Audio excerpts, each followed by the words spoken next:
Hi guys, welcome to my channel. So today we will discuss modulus and conjugate of a complex number. Okay, so first of all हम discuss करते हैं conjugate of complex number. तो देखिए हम complex number को z से denote करते हैं ना, और इसकी स्टैंडर्ड फॉर्म क्या होती है? z is equal to a plus iota b. ये कॉम्प्लेक्स नंबर की स्टैंडर्ड फॉर्म है. तो conjugate of a complex number क्या होगा? कॉन्जुगेट को हम डिनोट करते हैं z बार से, और इसकी स्टैंडर्ड फॉर्म क्या होगी? a minus iota b. जो कॉम्प्लेक्स नंबर में साइन होता है ना, रियल और इमेजिनरी पार्ट के बीच में, वो उल्टा हो जाता है. यहाँ पे प्लस होता है और कॉन्जुगेट में माइनस हो जाता है. अगर हम कॉम्प्लेक्स नंबर और उसके कॉन्जुगेट को रियल एक्सिस और इमेजिनरी एक्सिस पे डिनोट करें तो देखिए कैसे करेंगे. ये हमारी रियल एक्सिस है, ओके, और ये हमारी इमेजिनरी एक्सिस है.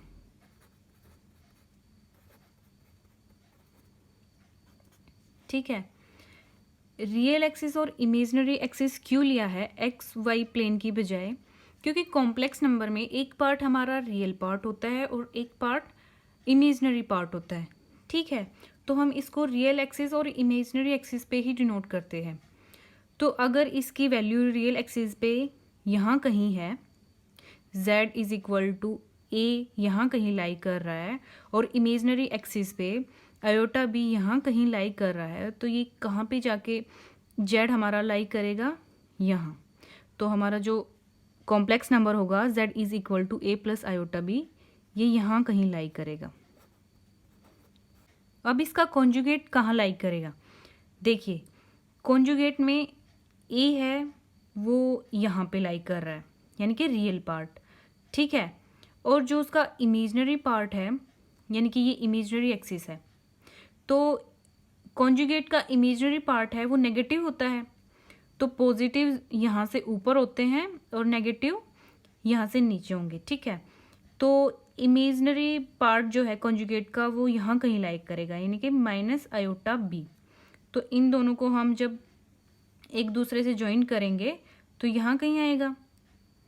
ठीक है, तो ये हो गया हमारा कॉन्जुगेट ऑफ कॉम्प्लेक्स नंबर. अब बात करते हैं properties of conjugate and complex number.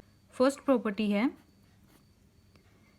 z बार और उसका पूरे का बार, यानी कि कॉम्प्लेक्स नंबर के ऊपर अगर बार लगा देती हूँ, यानी कि कॉन्जुगेट का कॉन्जुगेट किसके इक्वल होगा? कॉम्प्लेक्स नंबर के इक्वल होगा. ठीक है, समझ आया? कॉन्जुगेट का कॉन्जुगेट कॉम्प्लेक्स नंबर के ही इक्वल होता है.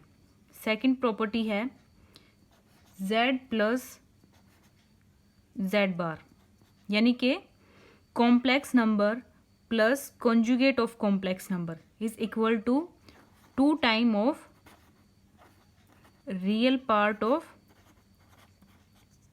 Complex number, real part of z.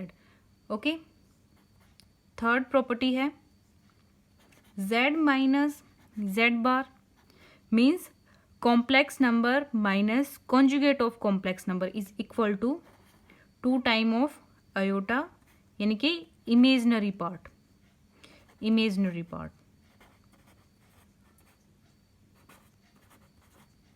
2 time of imaginary part. अब fourth property z into z बार किसके इक्वल होगा? देखिए z की वैल्यू क्या है, स्टैंडर्ड फॉर्म क्या है? a प्लस आयोटा बी, और उसको कॉन्जुगेट को हम कैसे लिखते हैं? a minus iota b. ठीक है, जब हम इन ब्रैकेट को सोल्व करेंगे दोनों ब्रैकेट्स की मल्टीप्लाई करके, तो क्या आएगा हमारा? a square plus b square ही तो आएगा ना. ये आइडेंटिटी बन गई a square minus b square. तो a square minus b square और आयोटा स्क्वायर भी आएगा साथ में. देखिए क्या आएगा? ये a square minus iota square b square. ठीक है, अब आयोटा की वैल्यू क्या होती है, a square minus iota square की वैल्यू होती है -1, देन बी स्क्वायर। अब -1 और आगे भी साइन माइनस है तो माइनस माइनस प्लस हो जाएगा और ये आइडेंटिटी आ जाएगी ए स्क्वायर प्लस बी स्क्वायर। यहाँ पे ए और बी की जगह एक्स और वाई भी हो सकते हैं, यानी कि z into z bar is equal to x plus iota y into x minus iota y. ये वैल्यूज भी हो सकते हैं, एक्स की जगह ए और वाई की जगह बी। फिफ्थ प्रॉपर्टी क्या होगी, z1 plus z2 plus z3 plus up to zn। ठीक है, जब तक n टर्म नहीं आ जाती और उसके कंप्लीट का कॉन्जुगेट, यानी कि z1 से लेके zn तक हम एडिशन करते जाए और उसका कंप्लीट कॉन्जुगेट किसके इक्वल होगा, z1 bar plus z2 bar plus z3 bar plus up to zn bar. Now we will discuss modulus of complex number.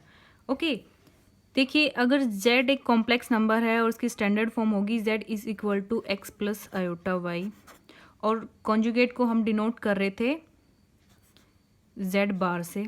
अब मॉड्यूलस को कैसे डिनोट करेंगे, कॉम्प्लेक्स नंबर के मॉड्यूलस को हम डिनोट करते हैं कुछ इस तरह से, modulus of z।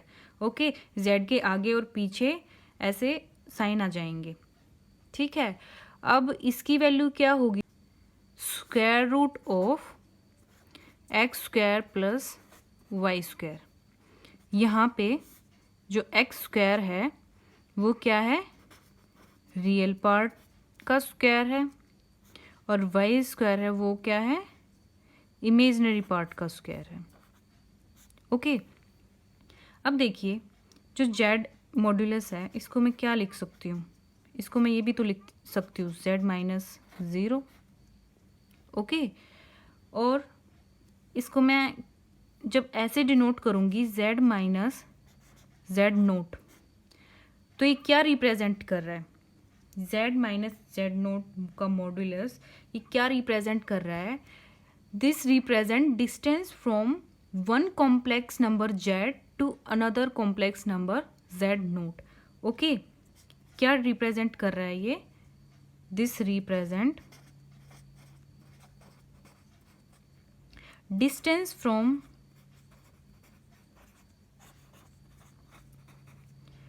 one complex number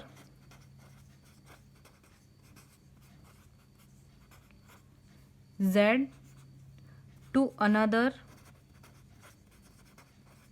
complex number z naught. और जो ये मॉड्यूलस ऑफ z है ये क्या रिप्रेजेंट करा, जब मैं इसको इस फॉर्म में लिख रही हूँ, मॉड्यूलस ऑफ z माइनस 0, इसको हम लिख सकते हैं ना ऐसे। तो ये क्या रिप्रेजेंट कर रहा है, ये रिप्रेजेंट कर रहा है distance of A point from origin. Okay, तो मॉड्यूलस ऑफ कॉम्प्लेक्स नंबर की डेफिनेशन क्या हुई, इसकी डेफिनेशन ही यही हुई कि जो एक मॉड्यूलस होता है कॉम्प्लेक्स नंबर का वो रिप्रेजेंट करता है डिस्टेंस को।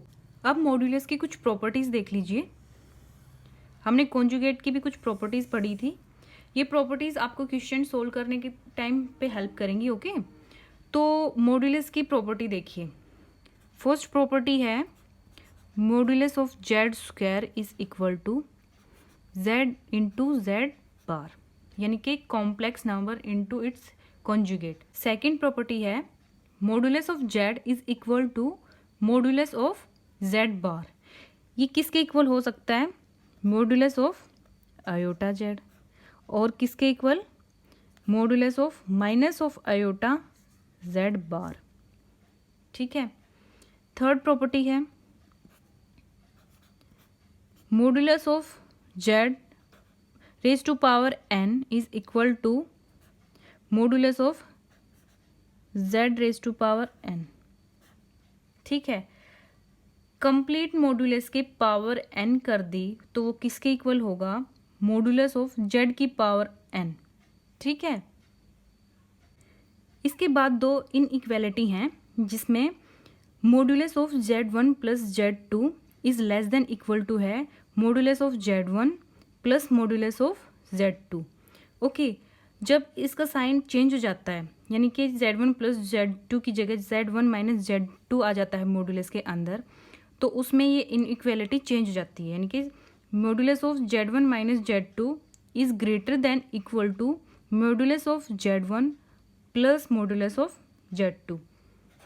अब नेक्स्ट प्रॉपर्टी है Z1 इंटू Z2 का मॉडुलस इक्वल होगा modulus of Z1 into modulus of Z2। Okay, और सिक्स प्रॉपर्टी है modulus of Z1 upon Z2, यानी कि हम डिवाइड कर दें Z1 को Z2 से और उसका कंप्लीट का मॉडुलस कर दे तो वो इक्वल होगा modulus of Z1 upon modulus of Z2। चलिए अब एक एग्जांपल सोल्व करते हैं। Find modulus of Z is equal to 3 plus 4 iota upon 1 minus 2 iota. तो मॉडुलस ऑफ Z हम कैसे निकालते हैं? Under root x square plus y square, जिसमें एक्स स्क्वायर है वो रियल पार्ट का स्क्वायर है और वाई स्क्वायर है वो इमेजनरी पार्ट का स्क्वायर है। तो मेरे को यहाँ पे मॉडुलस ऑफ Z निकालना है और ये मेरे को वैल्यूज़ दी हुई हैं, तो कैसे निकालूंगी? Modulus of Z is equal to, ऊपर क्या है 3 प्लस 4 आयोटा, रियल पार्ट है 3 तो स्क्वायर रूट के अंडर 3 का स्क्वायर प्लस इमेजनरी पार्ट का स्क्वायर, ठीक है, यानी कि 4 का स्क्वायर। अब नीचे भी सेम स्क्वायर रूट ऑफ 1 का स्क्वायर प्लस इमेजनरी पार्ट क्या है 2 आयोटा, तो यहाँ पे 2 का स्क्वायर